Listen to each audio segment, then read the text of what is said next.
عزتمنو مسلمانانو،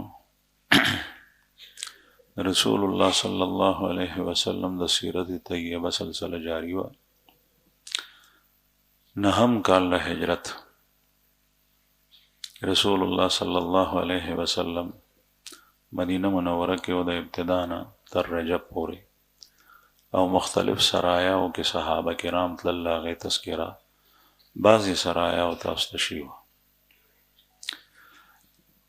سن 9 هجری نهم کال هجرت کې د رجب په میاشت کې یو عظیم جنگ غزوه تبوک هغه شوی دی چې دې دپاره تیاری ډېر په درناوي سره شوی، لیکن دشمن پسپا شو، ځای ته رانلو او رسول الله صلی الله علیه وسلم سره د صحابو میدان ته ځان رسولی او دا واقع شوی وه. غزوه تبوک غزوه تبوک کې رسول الله صلی الله علیه وسلم ته په دغه کال باندې پته ولګېده چې دشمن رومیان چې نن سبا عیسائی مذهب چې دی او پیرنګیان رسول الله صلی الله علیه وسلم کې په زمانه کې دی د رومیان وي. د دوی بادشاه په قیصر باندې یادېدو د هغه تذکره مخکې تاسو ته شوي وه.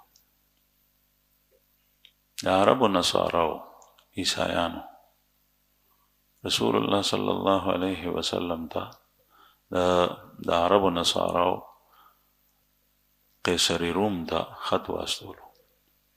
په هغې کې دا لیکلي وو چې په عربو کې سخته قادسالي ده، د خوراک څښاک څه نشته، خلک کمزوري شول، بیماران دي، او دروغ یې پکې لیکلي وو چې محمد رسول الله صلی الله علیه وسلم وفات شوی. میدان خالی پروت دی، که تاسو په عربو باندې حمله کول غواړئ نو تاسو ته بالکل میدان صفا دی، ماحول سازگار دی. دغه خط قیصر روم ته ورسېدو نو فوراً هغه د دې موقع نه فایده واخیسته او 40,000 کسانو باندې مشتمل لښکر یې تیار کړو، 40,000 چې هغې سره د هغه زمانې پوره وسله، مال و اسباب، خوراک څښاک، دا هر څه پوره و. د هغې خبر رسول الله صلی الله علیه وسلم ته څنګه راورسېدو؟ د الله رسول خو پیغمبر و او الله پاک به وحی په رسول الله صلی الله علیه وسلم باندې راستوله، لیکن دې موقع باندې نبی کریم صلی الله علیه وسلم خبر شو د شام د زمیدارو د خولې نه. د شام نه به خلک راتلل، تیل به یې راوړل، غله به یې راوړه مدینې منورې ته. هغوی رسول الله صلی الله علیه وسلم ته هغه تجارو تاجرانو اطلاع ورکړه چې قیصر روم یو عظیم لښکر تیار کړی دی او په شام کې بلقا نومې ښار ته هغوی را رسېدلي دي، او بلقا دا د شام په حدودو کې دننه ښار و. رسول الله صلی الله علیه وسلم د اطلاع سره فوراً ارشاد و فرمایلو صحابو ته چې ځان تیار کړي. مسلمان ته هیڅ وخت د کافر نه په غفلت کې کېدل نه دي پکار، او ځان تیار ساتل پکار دي. الله جل شانه په دنیا کې د یو میدان جوړ کړی دی، په دې کې د حق او د باطل معرکه د وخت د سره را روانه ده. بعضې خلک د خلکو ذهن ته دا سوچ غورځوي ایس به ایسه جنګونه کول نه دي پکار. دا بالکل درسته ده، مسلمان په خپله کې قتال لا حرام دی. قرآن کریم کې الله پاک فرمایي وَإِن طَائِفَتَانِ مِنَ الْمُؤْمِنِينَ اقْتَتَلُوا فَأَصْلِحُوا بَيْنَهُمَا. که چېرې د مسلمانانو دوه تپې په خپله کې په جنګ شوي نو د هغوی په منځ کې روغه وکړي. د دوو کسانو جنگ، د دوو کورونو جنگ، د دوو تپو جنگ په اسلام کې په مسلمانانو کې دا الله او د الله رسول نه خوښي، دا حرام دي، ګناه ده. او په دې کې دروغي مسلمانانو ته فرمایي انما المؤمنون اخوة فاصلحوا بین اخویکم، مؤمنان په خپله کې رونه دي، تاسو د مؤمنانو په منځ کې صلح وکړئ. کافر هم که چېرې اسلامي حکومت کې ذمي جوړیږي، او ذمي هغه ته وایي چې هغه مسلمان نی خو د اسلام قانون مني په ځان باندې د معاملاتو د فیصلو دپاره، معاملات چې په کومه توګه باندې حل کېږي، مذهبیات نه، د مذهب معامله د هغه ځان ته ده. معاملات د اسلامي حکومت او اسلامي قانون د لاندې دی مني، دا کافر دی په خپل کفر باندې باقي وي، دی په امن سره وخت تېروي، د جان او مال داسې محفوظ دی لکه څنګه چې د مسلمان جان او مال محفوظ دی. لیکن د دین علاوه د کافرو او د مسلمانانو قتال چې هغې ته جهاد وایي، او د اسلام او د کفر جنگ او د حق او د باطل جنگ، د دنیا دې دپاره یو میدان الله جوړ کړی او هر یو سړی آزمایي. او که چېرې یو سړی وایي دې سره خو امن خراب شو، نو د دې نه زیات امن خرابېږي په هغه صورت کې چې کله کافر ستا په ملک باندې راشي، قابض شي، ستا حیا لاړه شي، ستا غیرت لاړه شي، ستا د زنانو عصمت دري وشي، پرده فاش شوه، ستا معدنیات ستا خزانې دا ټولې ترلاسه شوې، او دی چې تا ته کومې لاپې درکوي او شنه باغونه ښیي، نو دا دروغجن دی، دروغ وایي، دا شیطان دی. کافر، یهودي، عیسائی او د مؤمن او د مسلمان خیرخوا جوړېدل دا ډېره لرې ده. قرآن کریم وایي دا ستاسو کله دوستان نشي جوړېدی، او د خدای خبره خطا کېدی نشي، ځکه چې هغه مخلوق جوړ کړی دی، هغه د انسان د زړونو نه واقف دی، هغه د یهودي د زړه نه واقف دی، د بیرنګي د زړه نه واقف دی. دا دروغ دی چې دی وایي چې زه ستا دوست او ستا حمایتي او ستا ملګری، لاس به در باندې واچوي، در سره به ځي، ته به وایې چې زما مخلص دوست دی، چې ټول حال دې ورته وایي، بیا به تخپه کېږي، مخ په وړاندې به دې راوغورځوي، دی به دنه لاړ شي. داسې کړي دي، تر اوسه پورې کوي، لګیا دی. نو الله جل شأنه دې دپاره دا ځمکه پیدا کړې ده. د الله رسول په 28 غزواتو کې په خپله به نفس نفیس شریک شوی دی. 56 جنګونه د رسول الله صلی الله علیه وسلم په زمانه کې 23 کالو کې شوي دي. 56 په هغې کې په 28 غزواتو کې په خپله مبارک حصه اخیستې. د هغې نه زیات څوک رحیم، رؤوف، مهربانه، امن پسند، خو اخلاق والا په دنیا نه دی لیدلی، نه مخکې نه رستو. که څوک وایي دا به دروغ وایي. قرآن کریم په هغې باندې ګواه دی، انک لعلی خلق عظیم. داسې مهربانه او رحمدله انسان په دنیا کې نه دی تر شوی لکه محمد رسول الله صلی الله علیه وسلم. د هغې نه پس کې یو سړی وایي دا دروغجن دی. رسول الله صلی الله علیه مسلمان غافل نی، هغه ویښ وي. رسول الله صلی الله علیه وسلم فوراً صحابه ته په هر جنگ کې به دا فرمایل چې دشمن دلته راځي، تاسو په مخکې نه ورشئ. او دا د دشمن د کمزورتیا نفسیاتي او اعصابي طور سره یو حربه ده په جنگ کې، چې هغه ستا علاقې ته راځي او زړه ورکېږي په تا باندې، ته مخکې نه لاړ شه، هغه ته مخه ونیسه. نبي کریم صلی الله علیه وسلم فوراً اعلان وکړو چې جنگ ته تیار شي، او اعلان یې داسې وکړو چې یو قسم پاتې نه شي.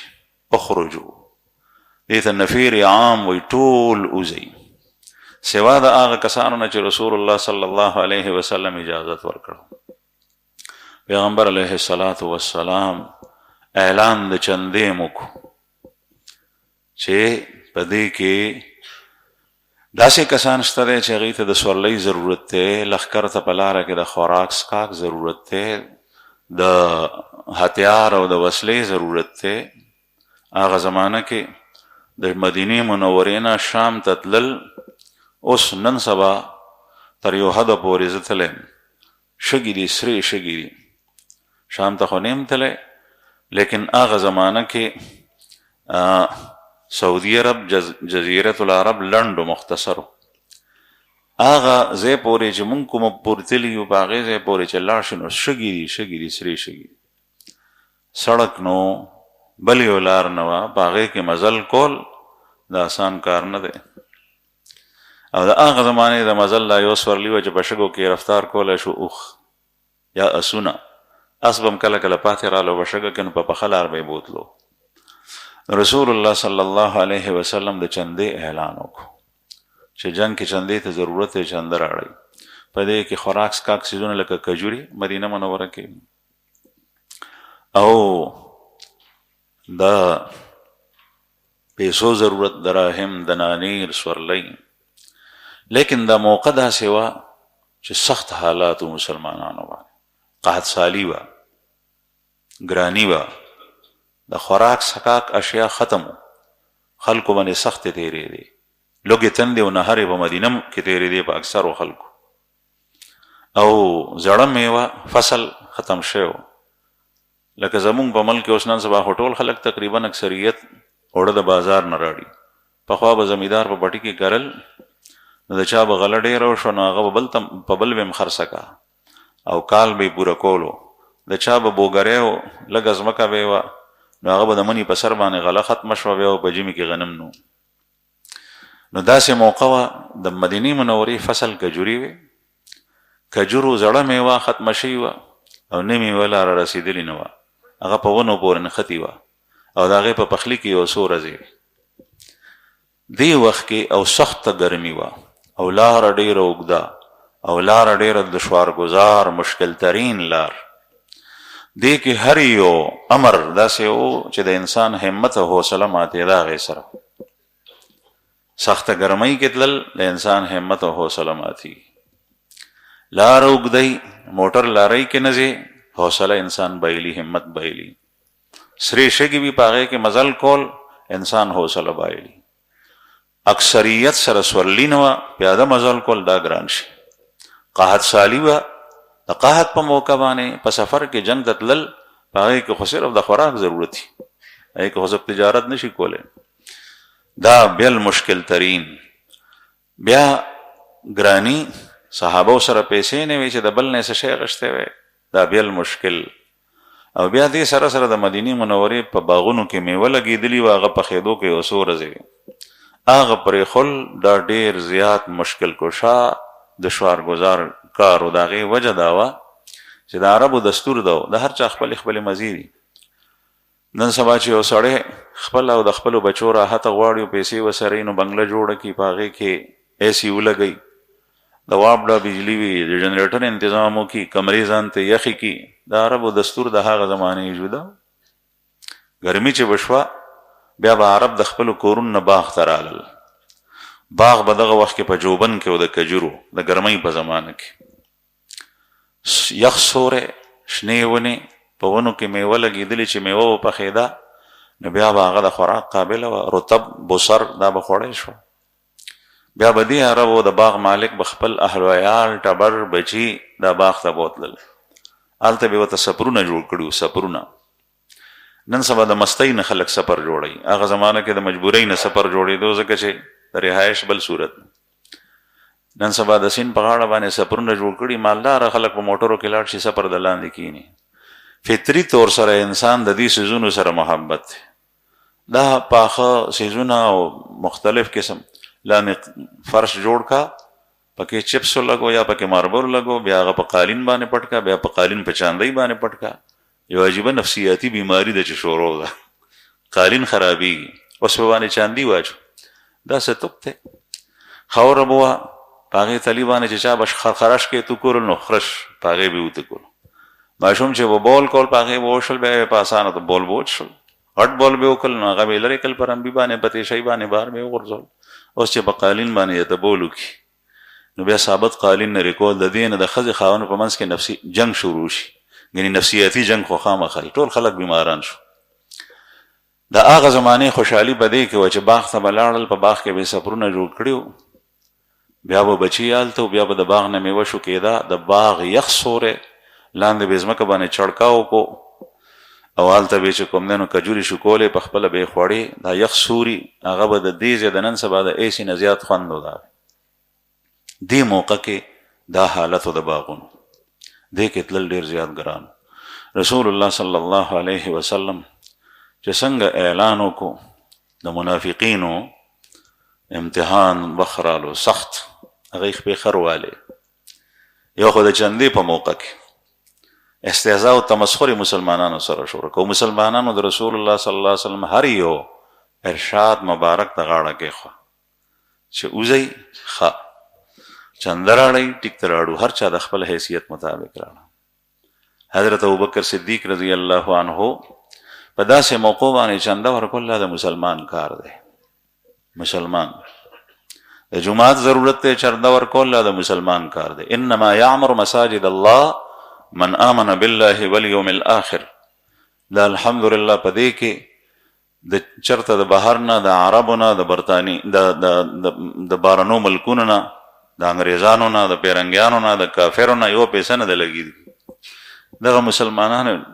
په پیسو باندې جوړ شي د مسلمان اوصاف دې پاغه پیژندې شي په داسې اجتماعي امورو کې د الله جل شانه په کور کې پمنډه اوملیدل په مختلفو موقعو کې په افغانستان چې کله رااله په سواد باندې چې رااله د ملک په خلکو د زنانو د مسلمانانو حالات په چندې ورکولو کې په کالو کې د وکتې شو د زنانو زړونه په نسبت د سړوم نرمي دا سه امداد کوي چې سړی حیران پاتې شي د دغه نرانو په وجه دنیا آباد ده بهر حال رسول الله صلی الله علیه وسلم ک الله جل شانه نه غوسته چې الله د غرونه د احد او دا غیر شاپیر غرونه د سرو کې چې مونږه توغ ځان سره په سفر کې خرج کو الله جل شانه هغه سات ورکول لیکن دا دنیا د آرام او د راحت ځای دی نه دا دار الامتحان دی دار الاختبار دی دار البلایا د امتحاناتو کور دی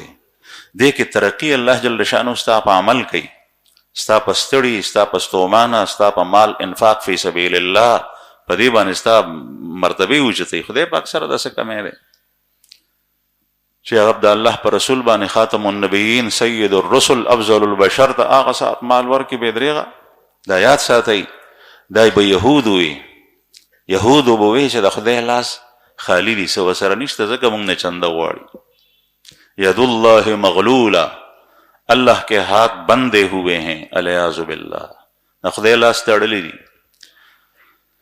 کله به وی چې ان الله فقیر ونحن اغنیاء خدای فقیر دی موږ مالدار یو الیاذ بالله حالانکه یهود خدای خدای پاک ورکړي دا خو امتحان دی الله جل شانه وخلی پلار زوی ته ورکی چې ها دا والا دا کپڑا والا دا پیزار والا دا پیسې والا بیا ته وی چې بچي هغه پیسې د سره شته راکه په کار مې دی اوسې پته لګي چې زوی نر دی او کنه چې ته پلار ته را کړی دی هنده ټوله واخله هغه وی چې بس دغه عمر ډیره دې کې پته لګي رسول الله صلی الله علیه وسلم د چندې اعلان وکړ مسلمانانو چا لګه چا ډیره د خپل وس مطابق صدیق اکبر رضی الله عنه سلور زره درهمه مال اسباب روپۍ پیسې پنډ دړل وراړو رسول الله صلی الله علیه وسلم مخه ته کې خو بعضی شی پټ مور کوي ښکارې ورکوي ریانی باغې کې رضا ته ویم تخپل استاد تخپل مشر ته هدیه ورکې بل چاته مور کو چې دا د تور خپل ورکه شي خوشاله شي د دعا وکړي جمعات کې لګې چې څوک مشر دی هغه ته ورکه چې هغه ته دعا وکړي رسول الله صلی الله علیه وسلم ته الله پاک فرمایي چې د دین صدقه وصولک وصلی علیهم او دیت دعاوک ان صلاتک سکن لهم ستا دعا دی د پاره دا د سکینې باعث زړونو ته تسکین رسیږي اطمینان رسیږي سړی خوشاله شي پیغمبر علیه الصلاۃ والسلام به د بیمار په تندي لاس کې خو بیا به فرمایي لا باس طهور ان شاء الله غم مکو الله جل شانه به دا پاکي ذریعہ وګرځي ګناه به پاک شي دا تسلی د سکینه ده ته چې بیمار څخه لاړ شغه ته چې او دا بیماری ینه فلان کیږي کې سړی مړ شو ډینګړي کې سندا کورونا دا فلان کې شه دا ډینګړي شه غاغه نمبر نو ام به عمرې دا طریقه ده دا خو مسلمانان غر کول عقیده د مسلمانانو خرابول دا غي په خدای باندې توکل او اعتماد ختمول دا الله جل شانه نه سلو اشتا دا الله جل شانه باندې زور ور څه شته ہے سم الله بهر څه غالب دی هغه مړي رغولی شي. اصحاب کهف 309 کاله پراتو په غار کې بیا پاسول. عزیر علیه السلام باندې څومره کاله تیر شول بیا پاسولو. هغه هم ژوندی کو، خر هم ژوندی شو، سورلي. الله خو په هر څه باندې قادر دی. خلک د خدای نه مایوسه کوم ما دا ستا کار نه دی، که پوهېږې نه نو چپ پاتې شه، که مقل مه جوړېږه، که د تسلی او تسکین خبره چاته نه شي کولی نو بیا نورې خبرې مه کوه ګډې وړې. اسلامي معاشره خرابومه، هغوی مضبوط که، زړونه ورته مضبوط که. نو د الله رسول صلی الله علیه وسلم د چندې اعلان وکړ. ابوبکر صدیق رضی الله عنه نن سبا چې څوک چنده ورکوي نو چې خواخوږی وي، دوست او عزیز یې ورته وي دا څه کوې، ښځه دی دا، بچي دي، زامن دي، دی به څه کوي، لیونی شوی، مازغرې خراب دي. ابوبکر صدیق رضی الله عنه نه نبی کریم صلی الله علیه وسلم تپوس کوي چې کور دې څه پریښي؟ وایي نه، الله او د الله رسول مې شاته پرېښو، نور مې هر څه راړل. چې کور کې څه موندل، کټ، بستره، پوزې، روپۍ، پیسه، دا هر څه یې راړل. 4,000 درهمه مال و متاع ټول راړل. د الله رسول هغه واپس نه کړل، ورته وایې غشتل ته، ځکه چې د ابوبکر ایمان مضبوط. حضرت عمر رضی الله عنه وایي ما زړه کې وی چې په دې موقع باندې به زه د ابوبکر نمبر وړم، کور ته لاړم نو نیم مال مې کور والا ته پرېښو، نیم مې راغونډ کو. ما وی چې د ابوبکر نه به نمبر وړم. چې مې وکتل ابوبکر ټول راوړی وی. ما وی چې په دې موقع ته مخکې نه شم نو بعض دې نه پس مخکې کېدل دنه ګران دي. او دا دویمه هستي ده په دې امت کې افضل ترین. عبدالرحمن ابن عوف 200 اوقیې سپین زر راړل.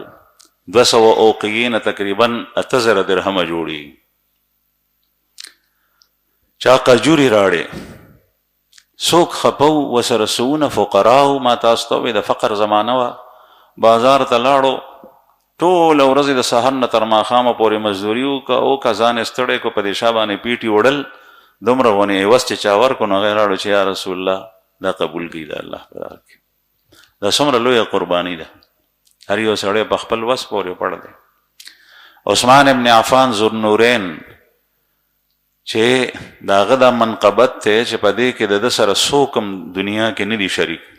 د دنیا چې کله راسې آباده ده، چې د الله د رسول 2 لوڼه پرله پسې په ده باندې واده وي. رسول الله صلی الله علیه وسلم یو بچی په نکاح کې وه، رقیه رضی الله عنها. بیا هغه د بدر په موقع باندې وفات شوه. بیا بله لور رسول الله صلی الله علیه وسلم ورکه، ام کلثوم رضی الله عنها. بیا هغه هم وفات شوه. بیا بله لور د رسول الله صلی الله علیه وسلم ونه، ځکه چې حضرت زینب مشره وه، هغه مخکې نه واده وه په ابوالعاص ابن الربیع باندې. حضرت فاطمه رضی الله عنها کشره وه، هغه په علي صاحب باندې واده وه. دغه 4 لوڼې وې، لوڼې ختمې شوې. رسول الله صلی الله علیه وسلم وفرمایل که زما بله لور وې هغه مې عثمان ته ورکړي. دومره حیادارو. نو دغه عثمان ابن عفان ته ذوالنورین وی، د 2 نورونو والا. عثمان غنی په ځای باندې د ذوالنورین لفظ استعمالوي. غنی مالدار ته وی، غنی منقبت نه دی. غنی خو نواب هم جوړېدی شي، غنی خو بل هم جوړېدی شي، بل هم جوړېدی شي. غنی مالدار. سخاوت دا منقبت دی، جود دا منقبت دی، علم دا شی د فضیلت دی، تقوا للہیت دا منقبت تے، حیا دا منقبت و فضیلت تے. مالدار کېدل دا منقبت نه دی، پیسې چا سره ډېرې راشي. عثمان ذوالنورین د 2 نورونو والا. نور نه مراد د رسول الله صلی الله علیه وسلم لور بیبي ده، یعنې د پیغمبر علیه السلام د 2 لوڼو خاوند پرله پسې. خدای یاد ساتئ چې 2 خویندې په یو نکاح کې نه جمع کېږي. اول یې یو سره نکاح وکړه چې هغه وفات شو، نو بیا بلې سره کړي. ترور وریرا، ترور او خورزا په یو نکاح کې نه جمع کېږي. 2 خویندې په یو نکاح کې نه جمع کېږي. مور او لور په نکاح کې نه جمع کېږي. نو حضرت عثمان ابن عفان ذوالنورین رضی الله عنه په دې موقع باندې چې د الله رسول په خوشحالېږي، الله په خوشحالېږي، څه راړل؟ 300 اوښان یې راوستل. 300 اوښان، او سره د بارونو یې راوستل، او سره د مال او اسباب یې راوستل. دا څه دپاره چې کومو صحابو سره اوښان نشته چې هغه پې سواره لاړ شي. 300 اوښان او 1000 دینار، یعنی زر اشرفی. یو درهم د سپینو زرو جوړ، کرنسی وه، سکه وه، او اشرفی دینار دا د سرو زرو، د سرو زرو ډېره قیمتي وه. نو یو زر دینار رسول الله صلی الله علیه وسلم ته لاړ، یا رسول الله دا 300 اوښان دي، دا زر دینار دي، دا الله په لار کې قبول کړي. خبرې ډېرې نه وې د عثمان ابن عفان رضی الله عنه، بس مال به یې ورکول. نبی کریم صلی الله علیه وسلم داسې جولۍ کې هغه د نانیر واچول او پیغمبر علیه الصلاة والسلام په هغې کې دا لاس داسې والو، داسې به لاس کې په چون کې به دا دینار اوچت کړل، بیا به راتوی کړل جولۍ کې، بیا به اوچت کړل، بیا به راتوی کړل. دومره خوند یې ورته ورکولو هغه چندې. د هغه په دې عمل باندې خوشحال شو. دا محبت د پیسو سره نو، دا د حضرت عثمان ابن عفان رضی الله عنه د جود او د سخا سره محبت، د هغه د ایمان سره، د هغه د اخلاص سره، د هغه د انفاق فی سبیل الله سره محبت و، د هغه حوصله افزایی و. او دا یې فرمایل ما اضر على عثمان ما عمل بعد اليوم، ما اضر على عثمان ما عمل بعد اليوم، آج کے بعد عثمان جو بھی عمل کرے اس کو کوئی ضرر نہیں پہنچے گا. نن نپس کو عثمان کوم یو عملو کې هیڅ نقصان نه ورکړي. داسې عمل کړی دی، خدای داسې خوشحال کړی او راضي کړی دی چې د ده نه د ګناه عمل له سره به کېږي نه مخکې داسې چې خدای پرې ناراضه شي. د دې مطلب دا دی. او بیا یې دعا وکړه چې یا الله ارض عني فإني عنه راض، او کما قال علیه الصلاة والسلام، یا الله ته د عثمان راضي شه ځکه چې زه ترې خوشحاله یم، راضي ته ترې راضي شه. اوس چې کله د الله رسول له چا نه راضي شي نو د هغه به څه حالي، الله پاک به څنګه د هغه نه راضي کړي. دا چنده دې صحابه ورکوله چې چا به ډېر شی راوړو نو منافقین هم بوخه مدینه منوره کې، منافقینو به وې دته وګور ریاکار ته. ریا تعلق د زړه سره دی، ریا تعلق د ظاهري عمل سره نه، د قلب سره دی. کوم انسان چې په زړه کې دا نیت وکړي چې د عمل د شهرت دپاره، د ښودنې دپاره، د تعریف دپاره، د قائد او د لیډرۍ دپاره کوم، دا ریا ده. که د چا په مخ کې ونه کړي هم، او که د خلکو په وړاندې وکړي د 1000 کسانو په منځ کې، او د الله دپاره کوي، دا ریا نه ده. او چې څنګه ریا په نوافلو کې راځي نو داسې په فرایضو کې هم راځي. او فرض مونځ ته تاسو ټول راځئ جومات ته، نو که ریا وي نو اول ریا به د جمعې د لمونځ، ځکه چې د خلکو په وړاندې کې دلته خو د 4 زرو مجمع ده، دا ریا نه ده. دا ریا هغه وخت کې ده چې کله ته وې چې زه په کور کې پاتې کېږم نو بد ښکارم، دا خلک به وایي چې د جمعې ورځ د ټول خلک لاړو مونځ ته، او دا بلمازه په کور کې بلماز مخنت پروت دی، دی نه ځي، د دې وجې را روان شوې، دا ریا ده. او که د الله جل شانه د عبادت په خیال باندې چې فریضه ده او دا بغیر د جمع نه، د جامع مسجد نه په کور کې نه ادا کېږي، دا ریا نه ده. صدقه ورکې، پټه هم ورکولی شي، څرګند هم ورکولی شي، دواړو ورکولی شي. چې د کوم سړي نفلي صدقات نوافل سره په زړه کې غلط ارادي را پورته کېږي نو د هغې نه ځان بچ کولو دپاره په ابتدا کې په پټه ورکو. چې کله د علاج شو بس چې بیا بیا ته ورکې، یو وخت به داسې راشي چې بلکل ستا و پروا نه، بلکونو به ورکې، زړه کې به د غلطه اراده او غلط خیال نه راوچتېږي. نو منافقین ووی چې دا ریاکار دی چې چا به ډېره ورکه، او چې چا به لږه ورکه، ټول ورځ به یې دیاړي وکړه، پانډیتوب به یې وکړو، بیا به یې لغونې راړل مزدوري، هغه به یې ورکه. وی د ده دې صدقې ته څه ضرورت، دا دومره چې یې راړل، دې ته څه ضرورت. نو بهرحال دا د منافقینو کار، خلکو پسې خبرې کول، د خلکو نیکو اعمالو باندې تبصرې کول، دا د منافق سړي نښه ده. نن سبا په اسلامي معاشره کې ستا سره په ګاونډ کې پخوا کې داسې خلک پاتې کي، او که یو سړی په خپله که په دې کې مبتلا وي د جهل له وجې نه، نو دا خبرې تر کول پکار دي. کوم یو سړی چې کوم یو عمل وکړي، ته خپل عمل قیاس کولی شي، هغه تللی شي، لیکن پردی نه، ځکه چې د چا د زړه نه ته واقف نه یې چې د هغه په زړه کې څه دي. هغه چې کوم یو نیک عمل کړی دی نو د هغه ښه وایه، که هغه غټ دی که هغه وړوکی دی، خپله چې دې کړی دی هغه وتله چې ته څومره اوبه وکړې، اخلاص پکې شته او که نه، ځکه چې ستا ته د خپل زړه ارادې تا ته معلومې دي او ستا رب ته معلومې. نو عزم یې دا کولو چې رسول الله صلی الله علیه وسلم په دې موقع باندې چنده راغونډه. رسول الله صلی الله علیه وسلم دا خان مجاهدین و غازیانو کې تقسیم کړل. اووه کسان داسې وو چې هغوی پاتې شو. هغوی سره نه خپل خرچ و نه وسوره سورلي وه، هیڅ شی ورسره نه ورسره وسله وه. په هغې کې عرباز ابن ساریه رضی الله عنه، ابو لیلا عبدالرحمن ابن کعب رضی الله عنه،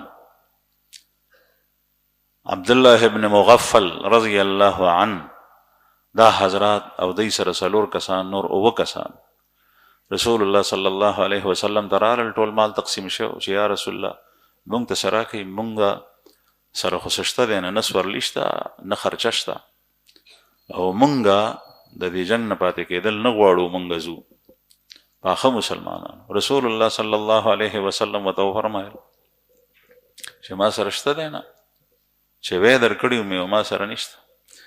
دا غریبانان واپس شول او جړلې. په دې کې ابو لیلا عبدالرحمن ابن کعب او عبدالله ابن مغفل رضی الله عنهما په یوه لار روانو جړلې. نو بنو نذیر یو کس یامین ابن عمیر النضری هغه ولیدل. مدینه منوره کې یهود هم پاتې کېدل، بنو قریظه، بنو نذیر، بنو قینقاع. دی نه تپوس کوي چې ولې جاړئ؟ غټ سړي دي جاړي، ولې جاړئ؟ وایي چې د الله رسول ته تلي وو، هغوی نه مو سورلي غوسته د لارې دپاره. تبوک ته مسلمانان روان دي، موږ سره شته دی نه، موږ سره خپل مال وونه، هغوی سره ام ختم شوي وو، څه شته دی نه چې لاړ شو. په څه لاړ شو؟ جاړو په دې. هغه پې ترس رالو، هغه یو اوښ و، په هغې باندې به یې اوبه راایستې، باغ به یې پې اوبه کولو، نازح. هغه اوښ یې را پرانیستو، سره د سامان یې دی ته ورکړو چې دا والی په دې لاړ شي. یې خوشحال شول ډېر زیات. نو په دې طریقه باندې رسول الله صلی الله علیه وسلم تبوک ته روان شوی. اعلان یې وکړو مبارک چې تبوک ته تللي. تبوک ته صحابه کرام وایي، بخاري شریف کې حدیث دی چې د دې نه مخکې به رسول الله صلی الله علیه وسلم د دشمن سره جنگ ته تلو، نو بیا به توریه کوله. توریه چې په دې طرف بتلو، مدینه کې به وفرمایل چې داسې بزو، او چې په دې طرف بتلو نو دا به وفرمایل چې داسې بزو. بیا به چې کله روان شول نو بیا به لار بدله کړه. دا ځکه چې په مدینه منوره کې منافقینو هغوی به خبرونه دشمن ته رسول، نو چې د هغوی د دې خبرونو نه بچ دشمن پوه نه شي او مسلمانان په باندې ورشي. لیکن صرف او صرف تبوک داسې جنگ دی چې د الله رسول صفا وینا کړي. او د دې وجه دا وه چې کله ته انسان ته په ابتدا کې آسان صورت وښیې، بیا په مشکل راشي، نو دی بیا همت بایلي. نو دا چونکې اوږد سفر و او سخت مشکلاتو سره مخامخ کېدلو، نو پیغمبر علیه الصلاة وسلام خبره پټه ونه ساتله، برملا څرګنده یې وکړه چې تبوک ته تللي، تبوک ته ځان رسول. نن سبا دا تبوک دا هم درته ووایم چې دا په جزیرة العرب کې دی، یعنی عربستان چې کومه سعودي عرب جزیره ده، دا په شمال کې پروت دی. دا سعودي عرب جزیره کې دننه شوی. هغه زمانه کې دا په شام کې و، د هغې نه رایسته هم بعضې خاریې په شام کې، او د مدینې منورې نه ډېر اوږده لار د کافي مسافت دی. نو نبی کریم صلی الله علیه وسلم د عام وتو اعلان وکړو، ټول مسلمانان روان شول. په دې کې چې څوک پاتې شول نو د هغوی درته ووایم، یو هغه کسان چې هغوی سره نه خرچه وه نه سورلي وه هیڅ هم. دویم هغه مسلمانان چې هغوی معذوره وو، خپو نه ګوټ په سترګو باندې وړانده، دوی ته سفر ګران و. عبدالله ابن ام مکتوم رضی الله عنه نابینا دی، دی مدینه منوره کې پاتې او رسول الله صلی الله علیه وسلم ته فرمایل چې مونځونه خلکو ته ورکو. محمد ابن مسلمه رضی الله عنه هغه یې پرېښو. یا هغه کسان چې رسول الله صلی الله علیه وسلم متعین کړي چې تاسو پاتې شئ. محمد ابن مسلمه د صوبې مشر، صوبهدار، عامل دا جوړ کړو چې ته به د خلکو خیال کې لکه زما په ځای باندې به ته نگرانی وکړې. حضرت علی کرم الله وجهه رسول الله صلی الله علیه وسلم ایثار کو، وی ته زما د اهل و عیال او زما د کورونو د امهات المؤمنین نگرانی کو خیال ساته. او چونکې علی صاحب د کور کسو ځکه یې د دې کار دپاره پرېښو. حضرت علی رضی الله عنه چې کله پاتې شو نو منافقین پاتې شي، ډېر ستلي او څه پاتې شي. منافقینو خبرې شروع کړي او هغه خبرې علي صاحب ته راورسېدې، وایي چې مړه دی پې باندې سپک و ځکه یې پرېښو، او دی پې بوج و ځکه یې پرېښو، او دی خوښ نو ځکه پرېښو. حضرت علي رضی الله عنه ته دا خبرې راورسېدې، ډېر سخت خفه شو، ځان سره توره وسله راواغېسته او روان شو، او لښکر وتی و. جروف نومې ځای دی مدینې منورې سره بهر هلته رسېدلي. حضرت علی کرم الله وجه رسول الله صلی الله علیه وسلم ته راغلو، یا رسول الله جړل یې، وایي تا زه څه ته پرېښیم، په زنانو کې او بچو ته دې پرېښیم. علي صاحب خو داسې و چې هغه به جنګ کې مخکې تا زه زنانو ته او بچو کې پرېښیم، او خلک چې کوم دی نو مدینه منوره کې داسې داسې وایي چې دی څه خاص توجه رسول الله صلی الله علیه وسلم نه ورکوله، دی په باندې سپک و، دی داسې و، دی داسې و، نو ځکه یې پرېښو. رسول الله صلی الله علیه وسلم ورته وویل چې نه، ویې فرمایل دا دروغجن دي، دروغ وایي. ما ته زیات نږدې وې، عزیز وې، نو ځکه ما ته پرېښې، د خپل کور د اهل و عیال د نګرانۍ دپاره مې پرېښې. اما ترضى ان تكون مني بمنزلة هارون من موسى، اما ترضى ان تكون مني بمنزلة هارون من موسى. ته په دې نه خوشحاله علي چې ستا زما سره دا نسبتي لکه څنګه چې د هارون علیه السلام د موسی علیه السلام سره، او دې کې تشبیه صرف او صرف دې ته وه چې موسی علیه السلام به کله بهر تلو کوه تور ته الله جل شانه وغوښتو، نو بیا به هارون علیه السلام شاته پرېښو چې ته خصمانه کو. په دې کې منافقین یو طرف ته لاړل او د نن زمانې روافظ بل طرف ته لاړل. هغوی وایي چې دې جملې نه دا معلومیږي چې علي صاحب د خلافت لایق و، لیکن بعض غاصبینو خلافت ورنکو. نه، رسول الله صلی الله علیه وسلم حضرت علی کرم الله وجهه خلافت لپاره نو پرېښی، د کور نگرانی خصمانه. او دا ځکه چې ام علي صاحب د تره زوی و، ام په خپل کور کې د بچي غونې لوی کړی و. ام زومو حضرت فاطمه رضی الله عنها د علي صاحب په نکاح کې وه. په صحابو کې نبی کریم صلی الله علیه وسلم ته د رشتې په لحاظ سره زیات نږدې په دې موقع باندې بل څوک نو، ځکه یې هغه پرېښو، او دې دپاره تکړه سړی پکار. نو رسول الله صلی الله علیه وسلم ورته تسلي ورکړه. نو حضرت علی رضی الله عنه په هغې باندې اطمینان وشو، سکون وشو، بیا واپس رالو. بهرحال نبی کریم صلی الله علیه وسلم بعضې کسان چې پرېښو په هغې کې یو حضرت علی کرم الله. منافقین چې وو، دلته زما مخې ته قرآن پاک پروت دی، سورې توبه، په دې کې الله جل شانه تذکره کړې ده چې فرح المخلفون بمقعدهم خلاف رسول الله. رستو پاتې کېدونکي خلک ډېر خوشحال وو چې ځکه خیري دا خلک لاړل، دی به ځان ووجني، ختم به شي، موږ به ژوندي پاتې شو. وکرهوا ان یجاهدوا باموالهم وانفسهم فی سبیل الله. دی دا نه خوښول چې دی د الله په لار کې په خپل جان او مال سره وجنګي، دا نه خوښول.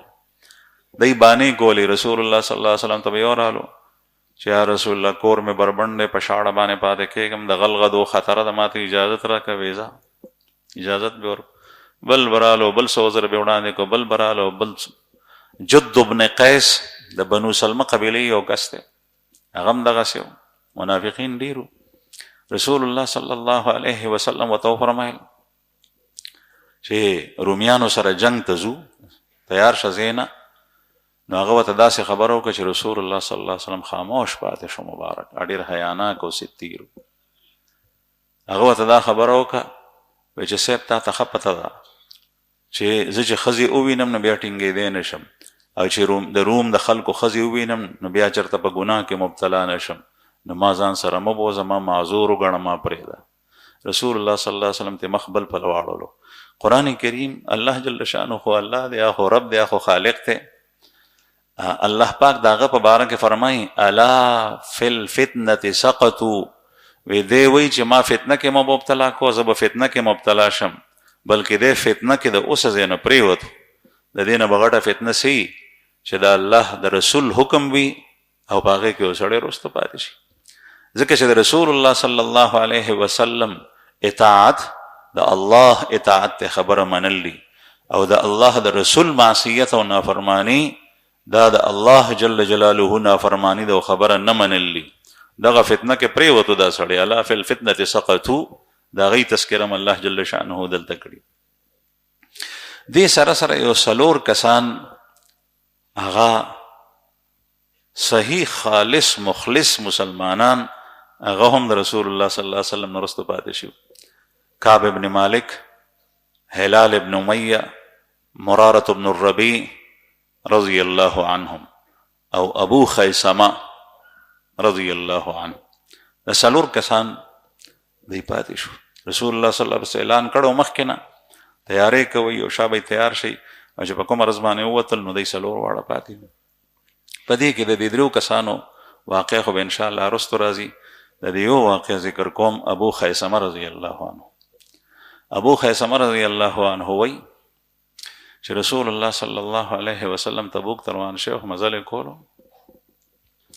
دغه وخت کې په باغ کې تازه تازه میوه لګېده. زه باغ ته د کور نه منتقل شوم، زما دوه ښځې وې. په باغ کې مونږ پاتې کېدو، دا زمونږ د خوشحالۍ ورځې شپې وې. یو سفر مې یو ښځې دپاره جوړ کړی او بل سفر مې بلې ښځې دپاره جوړ کړی. په هغه یو سفر کې یو وه، په بله کې بله وه.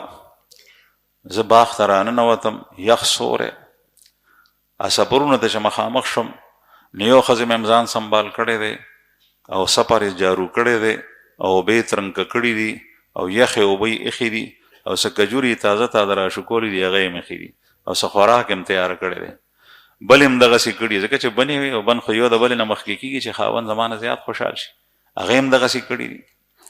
ابو خیثمه رضی الله عنه وایي چې زه رالم، یخ سوری، ترنګه شوی میدان، بیا میوه، بیا پخلی، بیا ښځې. نو دی وایي چې زه سفر ته دننه نشم او بهر ودرېدم، دا لاس مې داسې په سفر باندې ایښي او ما وی چې ښه، ځان ته مې خطاب کولو، ځان سره مې خبرې کولې، فلان کې د الله رسول به په ګرمۍ کې او ته په یخ سوري کې، په هغه به لږې تندې تېرېږي، ځکه چې ما ته د عربو ریګستان معلوم دی چې اوبه شته که نشته، او تا سره په کور کې یخې اوبه پرتې دي.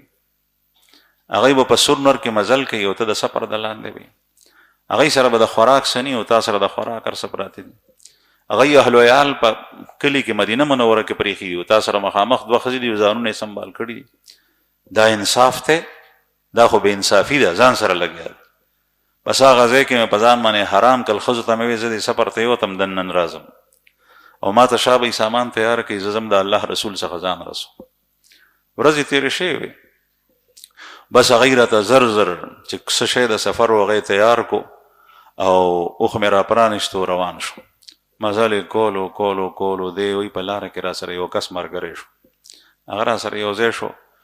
بیا موږ مزل کولو، تیس تلو چې د الله رسول ته ځان رسوم. دغه وخت کې رسول الله صلی الله علیه وسلم د تبوک مضافاتو ته رسېدلی دی، هلته رسېدلی دی. نبی کریم صلی الله علیه وسلم چې ما هغه ملګري ته ووایي چې ته زما نه پاتې شه، ما نه یو ګناه شوي ده او ګناه دغه وه چې د الله رسول سره فوراً زه راونوتم. ما نه ګناه شوي ده، زه یوازې مخامخ کېږم، هسې نه چې زما په وجه تم ملامته شي. زه یوازې په یوازې ځم، د الله رسول چې ما سره هر څه کوي ځان ورته وړاندې کوم.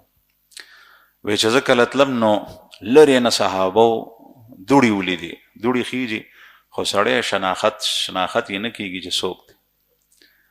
رسول الله صلی الله علیه وسلم ته بعضې صحابو عرض وکړو چې یا رسول الله، دا یو کس دی لرې نه دوړې خیږي او تیز را روان دی، داسې ښکارېږي لکه زمونږ ملګری شي.